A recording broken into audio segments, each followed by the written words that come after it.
la plus splendide, on peut le dire, de l'histoire humaine, la période du relâchement, de la délivrance. Nous recevons toujours la réponse à nos questions. Alors soyons bien préparés, chers frères et sœurs, pour ces dernières 9 années.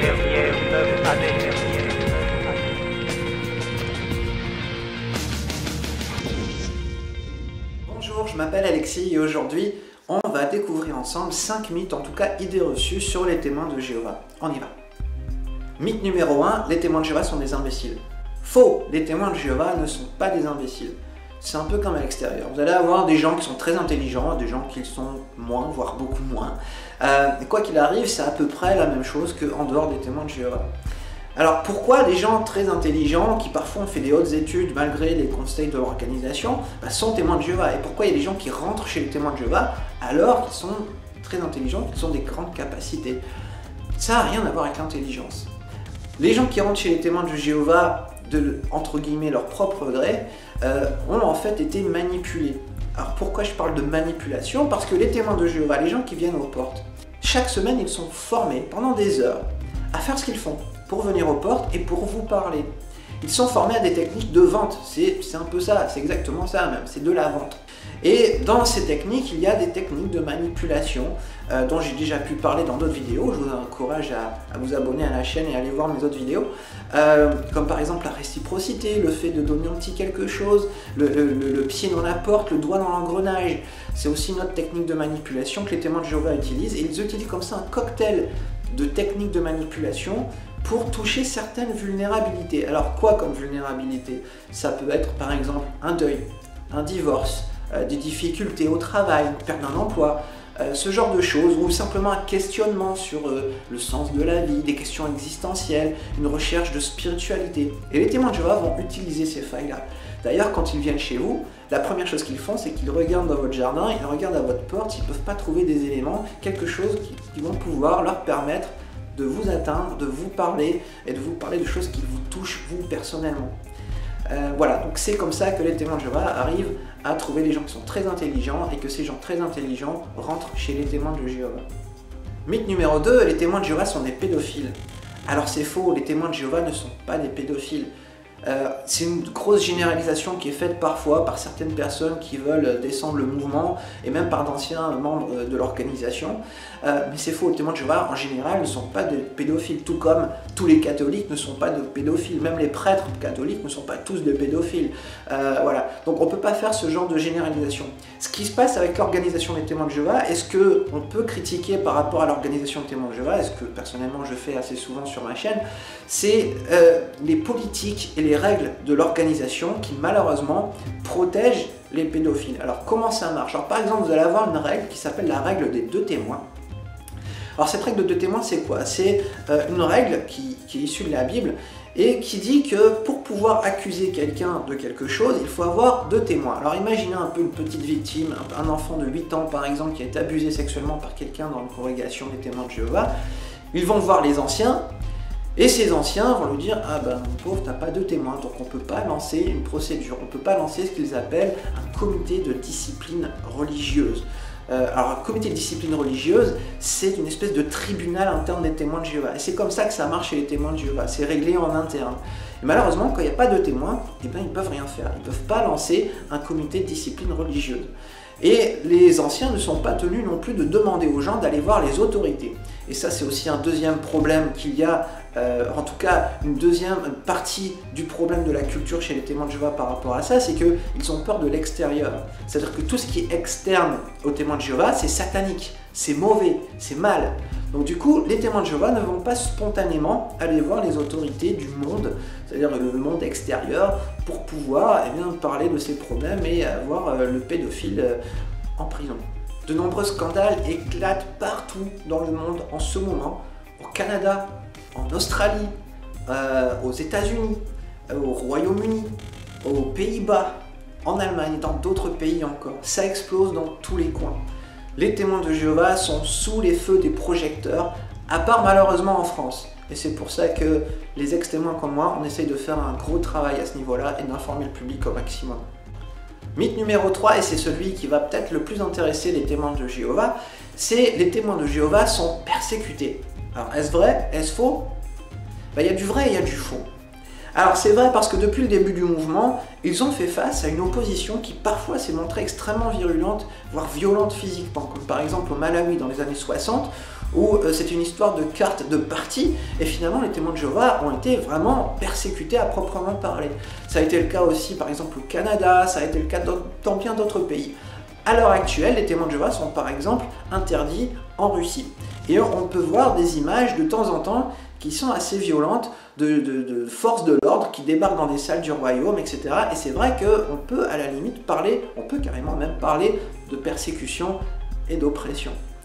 Par contre, il va falloir relativiser un petit peu et modérer un peu nos propos. Pourquoi? Parce que pour un témoin de Jéhovah, tout peut devenir persécution. Ce que je fais, mes vidéos, ça peut être vu par les témoins de Jéhovah comme de la persécution. Une taxe qui est imposée par le gouvernement peut devenir de la persécution, voire même une chasse aux sorcières. Un peu tout comme ça, tout ce qui est contraire à leur but peut devenir de la persécution. Donc il faut faire attention sur ce qu'on appelle de la persécution. Surtout quand on considère la persécution dans le monde entier. C'est-à-dire que de nombreuses minorités ethniques, etc., religieuses, sont persécutées même aujourd'hui et ont été persécutées par le passé.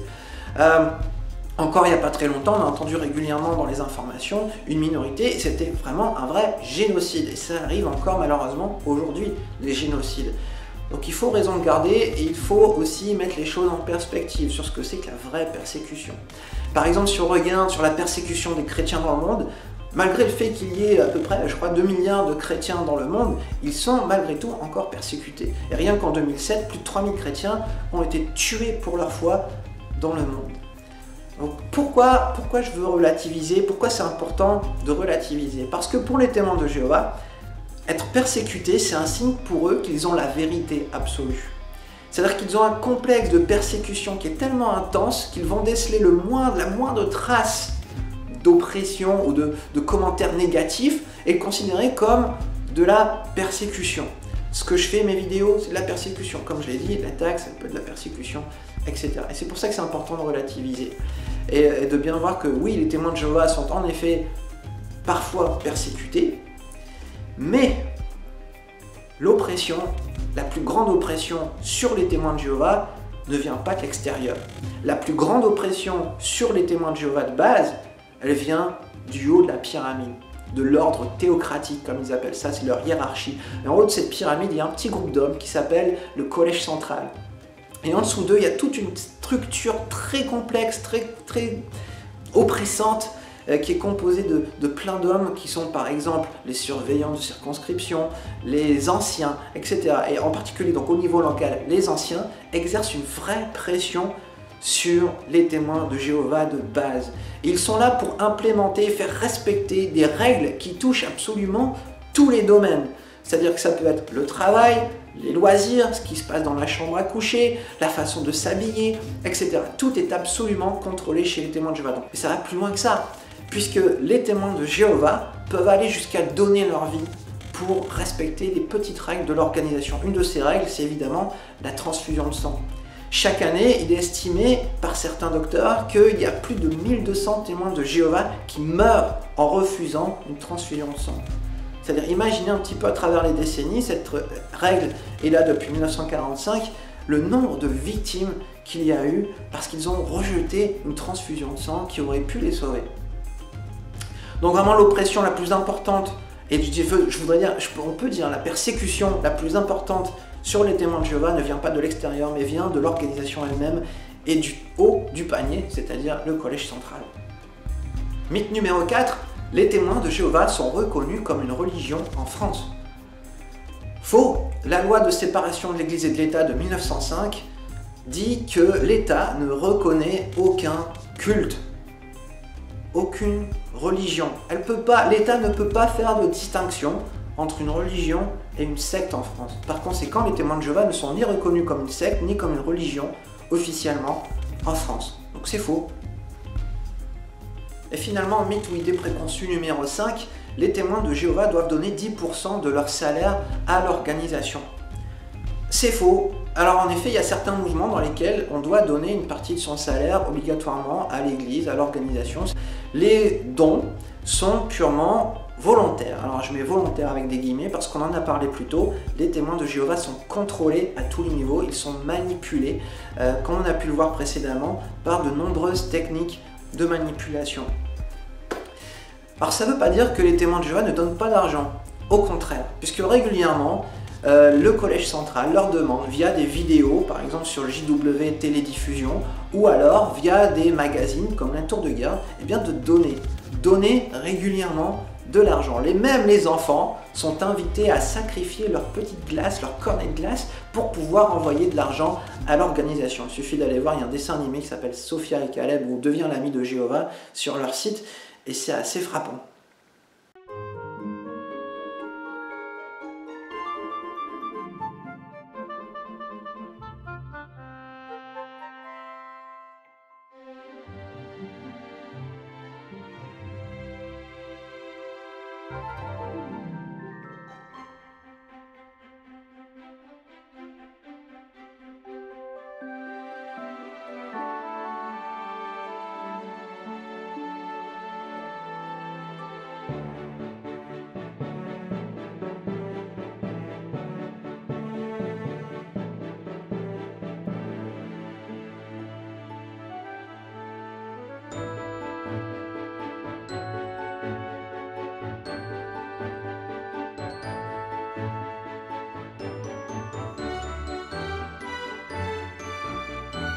Alors combien d'argent ont les témoins de Jéhovah? Là c'est vraiment difficile à estimer, c'est très compliqué. Pourquoi? Parce que leur structure est extrêmement complexe.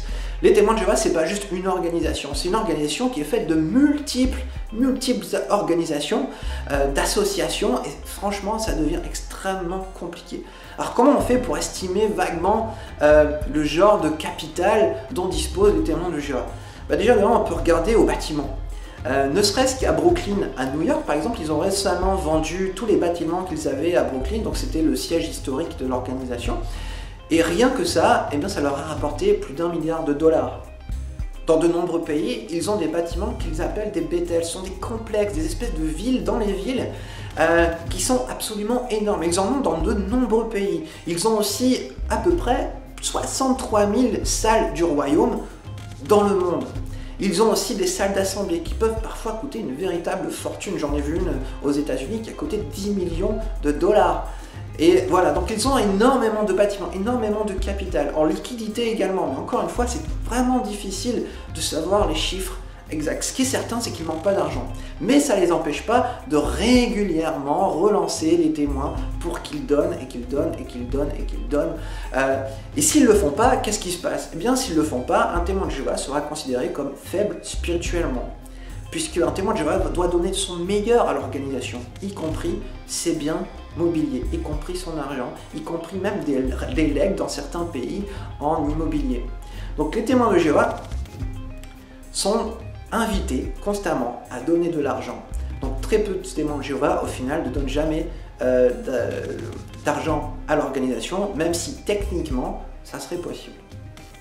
Voilà, donc j'espère que vous aurez apprécié cette vidéo, que ça vous aura éclairé un petit peu sur le monde des témoins de Jéhovah. N'hésitez pas à me mettre un petit pouce bleu si vous avez apprécié. Si vous avez des questions, vous pouvez les laisser en commentaire. Si vous pensez que j'ai tort sur certains points, n'hésitez pas à me le dire aussi en commentaire, gentiment. Et n'hésitez pas également à vous abonner à ma chaîne et à faire tourner cette vidéo pour les gens qui seraient éventuellement intéressés par ce que j'y raconte. Allez, je vous souhaite une bonne journée et puis à la prochaine.